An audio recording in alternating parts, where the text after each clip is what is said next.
Are you facing challenges in your health? Then Dr. Suleiman Clinic and Labs is here to provide you with the lasting solutions to your health problems. Dr. Suleiman Clinic and Labs is specialized and offers consulting in psychiatry, internal medicine, cardiology, urology, dermatology, gynecology, infectious diseases, and infertility. At Dr. Suleiman Clinic and Labs, we offer 3D/4D scan at just 5,000 francs, emergency ambulance, free ultrasound scan, and free medical consultations. Our staff is composed of well-trained doctors with good laboratory and best equipment. We are located in 2 cities, Boya at Mile 18 Bolifamba, and in Douala, we are located at Entre Pilot. You can reach us through the telephone number 694-940-172. Your health is at the right place with Dr. Suleiman. So, in the last few minutes, we've spoken about things you watch out for if you suspect having hepatitis. And let me just as a reminder, hepatitis A and E are self-limited, meaning you will have those symptoms, but they will go away in about 4 weeks or so. You will no longer have it, and your body will recover from hepatitis A and E. And we're not talking about A and E. We're talking about the problematic one that can take us to chronicity. Chronicity means you'll have the disease for a long time. And we said the virus knows only one thing in life, which is multiply. It takes control of your genetic material inside the liver, the hepatocytes, the liver cells, and then slave each hepatic cells, each liver cell, each building block of that liver. It slaved them to work for them to manufacture only viruses. So viruses know only one thing in life: how to multiply. So one virus enter the liver cell, the building block of the liver, and multiply to be so many thousands, and then no more space is in that cell. The cell will burst and leave a scar. Now, this is how cirrhosis happens. Each cell get the virus multiply to be so many, no more space, the cell bursts, it becomes a scar. Imagine now you have millions of cells doing very much the same thing. Now the whole liver became scars. And when you have a scar, meaning what? Compressed, tight tissue. So the liver, as of this mechanism, becomes smaller. And when all the cells are being enslaved by this virus to produce more viruses, the liver cell is the one that produces the albumin we discussed the last time. And now we're telling you it also produces bile. And if the bile is deficient, what you're going to be looking for. And when the albumin is deficient, I reminded you last session, that the patient will have ascites. Let me give you a quick reminder. We'll talk about albumin in a minute or two. Albumin is one of the major, most important protein in the blood because it's the most abundant. And it has one main function, which is keep the blood inside the blood vessels. Blood vessels meaning arteries and veins. So this is its main function. If I lose albumin because my liver became small and cirrhotic and like a stone and is no longer capable of producing that albumin because the virus has been enslaving my liver cells to produce its own versions and colonies, I have no capacity to produce albumin. When that old patient came to me, we took his serum albumin, that is the albumin inside the blood, and we found out to be about 2.8. It is not too bad. We need 3.8. So to bring the patient to that 3.8, we need about 3 to 4 pints of albumin. And I send them to buy it from different pharmacies in Douala. Beside the difficulty in finding the product, which is the albumin that I have to give, 20 grams of albumin cost 140,000 francs. Expensive, right? And he needs about 3 to 4. You do the math. It's very expensive. It was much cheaper to recognize the disease before going into chronicity and cirrhosis than to look for albumin. And guess what? Once this albumin is depleted out of the blood, we're going to have to replenish. That's another 500,000, 600,000 just in albumin. You see? So it's not only that you lose in finance, you also lose in health, and you lose in time, and your family is worried about you. You put a lot of people for stress, and simply you could have just watched for the signs and symptoms when the disease just started, and we have a treatment. Yes, hepatitis has a treatment, but under one condition. The liver must be not cirrhotic, because you cannot treat a stone. The liver now becomes a stone. You cannot treat a stone. You cannot reverse a stone to become flushy and nice and spongy and full of blood and full of... you cannot. It's irreversible. And we said the answer will be support. The liver is making albumin. He's no longer making the albumin. We give the patient albumin. The patient is not making bile. This patient has to avoid eating fat, because we cannot give you bile. We can give you some supplement to help you digest the fat, but you have to avoid all fat when you have liver cirrhosis. You have to avoid fat because we don't have the means to digest your fat. So those are two things that we said the liver do: albumin and bile. There is many other things yet to come, but those are the two main things. So now when albumin is deficient, what is the consequences? Well, we don't have a force to hold that protein, albumin, inside the vessels. And the function of albumin is to keep the blood inside the vessels.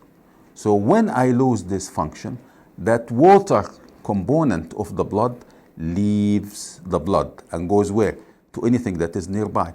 Where is the inferior vena cava? Where is the most of my veins and blood supply? Where? Inside the abdominal cavity, So they will leak to where? To the space inside my abdomen. And that's what we call ascites. The abdomen now is full of what? Fluids. So first of all, you take this patient oxygen, how much you breathe. You'll find that breathing has been limited because the diaphragm, which moves up and down, is not easy now to move up and down because the abdomen is full of fluids. So that is restricting the movement of the diaphragm. As a result, you're not breathing as you're supposed to be breathing. As a result, your oxygen level in the blood will drop, and we can just put that O2 the oxygen, the device they put in your finger to measure the oxygen in the blood, and you find it a bit dropped, 90, maybe 89, something below 95. So that is a complication. Now, the liver has caused you difficulty in breathing. That means we have to get rid of some of these fluids, which we're calling tapping. The patient, before coming to me, he was tapped at 2 different medical sites twice. But when they tap, they take 1.5 liters of fluid from his abdomen. A few days later, he adds more. So why did I do it? To help the patient breathe. But why is coming back? I just did it a week ago. Why I'm having more fluids? So the patient go and do another tap. A few days later, the fluids come back to the abdomen and the symptoms are again. The patient is confused. Hey, this hospital is no good. This clinic is no good. The doctor did this and it came back. So that is why it's very important to explain to the patient, so the patient expect what is coming, so he does not get confused and the family get confused and you go in circles. The more patient education you give to the patient at your medical facility, it's very important for him to understand and cooperate with you. The less you talk, the more the patient is confused. And when the patient understands his problem, when you know the problem, the doctor know the problem, we must tell the patient, we must explain to the patient how those things work and why we having fluids in your abdomen and why you cannot breathe well and why you are weak. All of this, what I'm saying here today, should have been done at one-to-one level with the physician or the clinician that is taking care of the case with the patient. Once the patient understands fully what is going through in his body, he will cooperate with you very well. And cooperation and understanding the nature of the disease by the patient is a major help for fast recovery. If I am confused about what I have and I do not know what I have, you will find less recovery from me. If I convince your brain what you have, the recovery is fast and imminent and the patient cooperation is very good. Anyhow, let me now say, why did I have to tap twice? Why those medical facilities have to tap twice? When we did the patient urine analysis, we take a sample from the urine and we see what is wrong. We have to also look, we have a bad liver. How is the kidney? Because now my medication that I give, it has to go either through the liver or through the kidney. So if my liver is bad, then I have one way to give medication to go through the kidney only, because the liver is bad. How can you give medication that is metabolized by the liver if the liver is bad? That means I'm a very bad physician. Why? Because I know the liver is injured and I'm still giving him medication that can harm the liver more. That is no good. So I have to have a complete understanding of what medication to give that will not harm the liver. So I have to give medication that will go through the kidney. So in this case, I have to make sure the kidney is functioning well. And lucky for that man, the kidney was functioning well. So we relied on our medication to pass through the kidney since the liver is severely damaged and cirrhotic. Now, back to albumin. We tapped the patient, not me. Other facilities tapped the patient twice. The patient keep getting the fluids back. So I have to know the source of production for albumin is what? The liver. The liver is now what? Bad. So how you excrete, the excretion is through the kidneys. So usually the blood, everybody, the blood in your system has to go through two filters. One is right, one is left. We call those kidneys. So the blood has to be filtered through the kidney, filtered through the kidney, filtered through the kidney. If the kidney has a problem, it will leak the protein. How? Any inflammation process.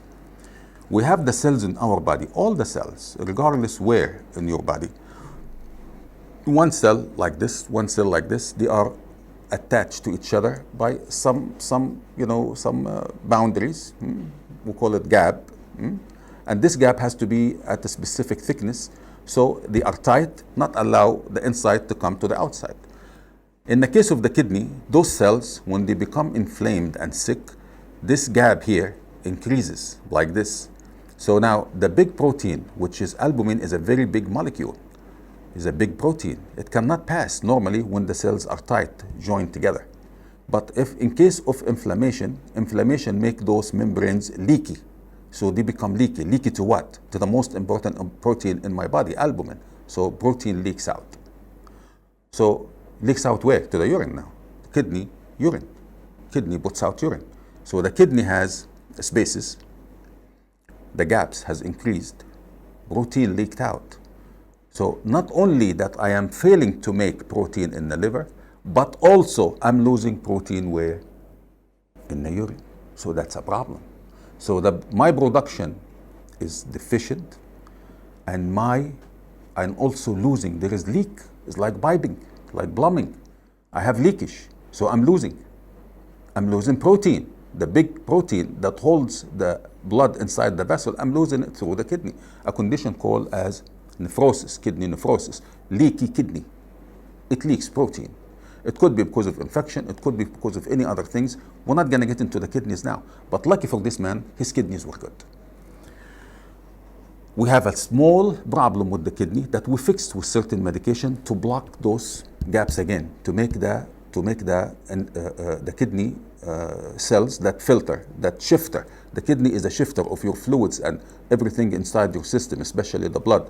So that shifter has been fixed again, and there is no more gaps to leak protein. So this is the first step we have done.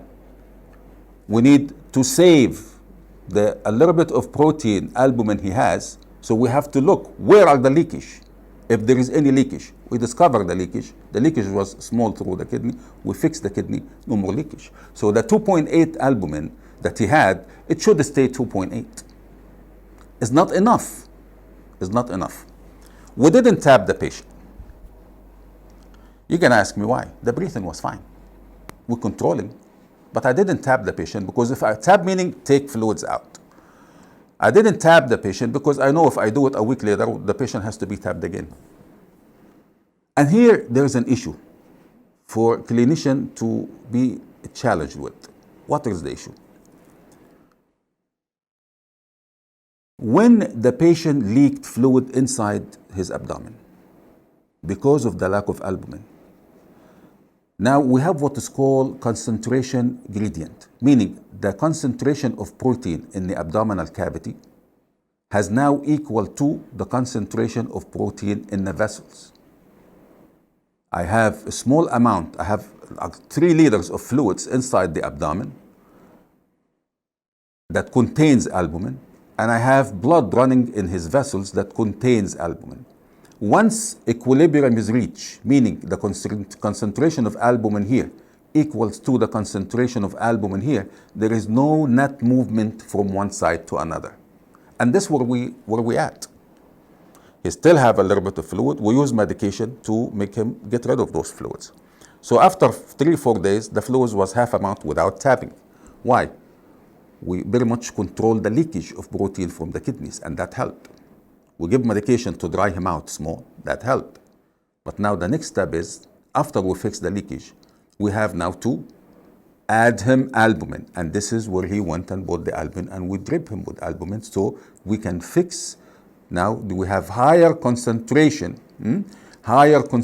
of albumin inside the vessels, because we're giving him albumin, than inside the abdomen. We didn't give him the albumin in his abdomen, we give it to him in the vein. So now the blood has more albumin. The concentration of albumin is now more in the blood than in the abdominal cavity. Then we have the gradient now. The fluid will go the opposite way. The body will absorb the fluids without the need to tap. Because if I tap him, I will have to tap him again. And if I tap him, I will lose the equilibrium. Equilibrium meaning there will be now more albumin in the vessels, less albumin in the abdomen, then water will move out from the vessels to the abdomen, because we said albumin function is to hold the fluids inside the vessels, not let it out, not let it go out to the abdominal cavity. I hope you understood, and I didn't cause you to be confused. So basically, in summary, so we don't have to get into too much difficulty in understanding. When albumin is made by the liver, and the liver is sick and can no longer make albumin, we have to look for leaks. And if there is any leaks, we have to fix those leaks. So we keep the little the liver makes, we keep it inside the vessels, okay, not to let out. Then we add. What if we add while he's still leaking? Then I lost the guy 140,000 for 20 grams. Then I will be asking him every day, give me albumin. The guy will go bankrupt. Who can afford 140,000 every day? It's too much money. So first we have to fix the leaks. Then we have to give him the albumin, and in this case, he will sustain the albumin in his vessels. And that's what happened with the guy. There's no more ascites. He's good. We only give him 2 pints of albumin, like 200 mils, 40 grams. It helped them. We measure after a week or 2. We see the albumin will go rise. And my evidence is no more medical ascites. There's no more ascites, abdominal ascites in his abdomen, which is good. Okay, which is good. So we fixed the abdominal ascites. And now you understand where the ascites coming from, how we fix the ascites, and it's very easy. If you understand the physiology and the mechanism of the disease, how it happened, then working on it and solving the issue will be much easier. Now,